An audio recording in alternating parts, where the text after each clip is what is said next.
Ayan. So, konting review tayo. So, medyo masaya lang ako because meron akong bago. Of course, bagong motor and bagong helmet. So, magre-review tayo dito sa magandang helmet na to na hindi siya ganun ka-popular pero isa siyang branded na helmet. So, this is it. MT Helmets. So, thank you so much po sa mga sponsor. Unboxing tayo. Bukas na pala sa ilalim. Ayan. Tada! Designed to protect. Oh my gosh.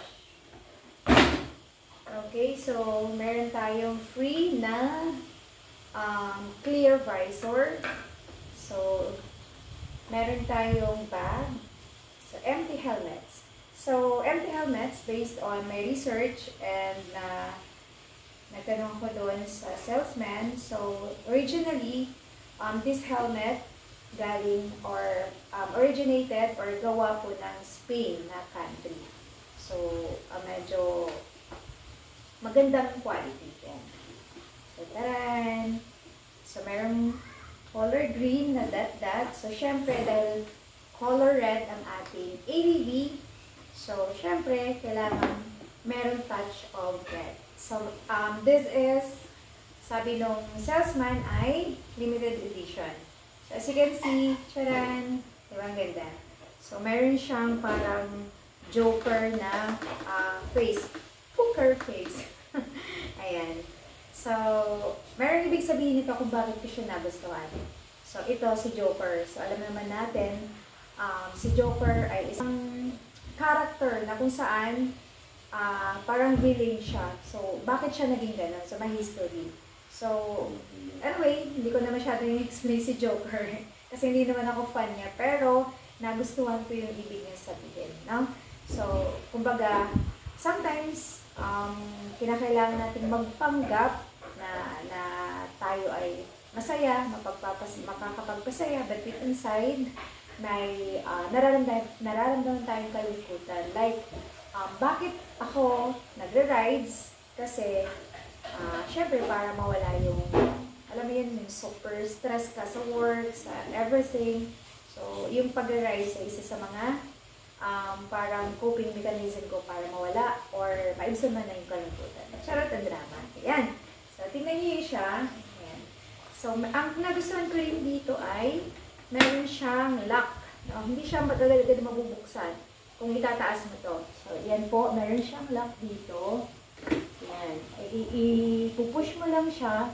And then, yan. So, dual visor. Taas, baba. Paano nga ito? Tatay, di ko na alam pa paano taas baba.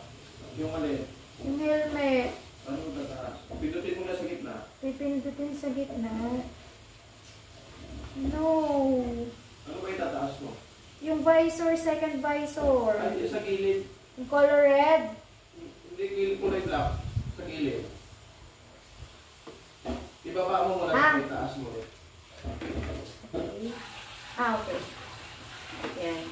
Tapos, yan. So, pipindutin siya, meron dito, tapos taas baba lang siya. Diba? So, medium siya. Akala ko yung medium malaki sa akin, pero super perfect lang pala. So, kung medyo small na siguro yung pinili ko, masikip na siya. Pero ayaw na masyadong masikip. Ito yung lock niya. Tingnan natin kung ano yung magiging itsura. Ayan. Ganda? Okay. Kapalin natin ang ating clear. Ito po siya. Sarap. Ayan. So, hindi siya masyadong masikip. Saktong-sakto lang siya, guys. So, ang kapal ng foam niya sa loob. Ayan. Lock. Ito yung likod. Ito yung gilid. That's it. So, ang MT helmet ay 5,500. So, nakalas po tayo ng 5%. So, 5,225 na lang. So, nabili po namin ito sa RMP Helmet Shop. So, recommended yung RMP Helmet Shop. Bukod sa marami kang choices, magaling po yung salesman at talagang entertaining po siya. Ayan. So, thank you so much. Yun lang.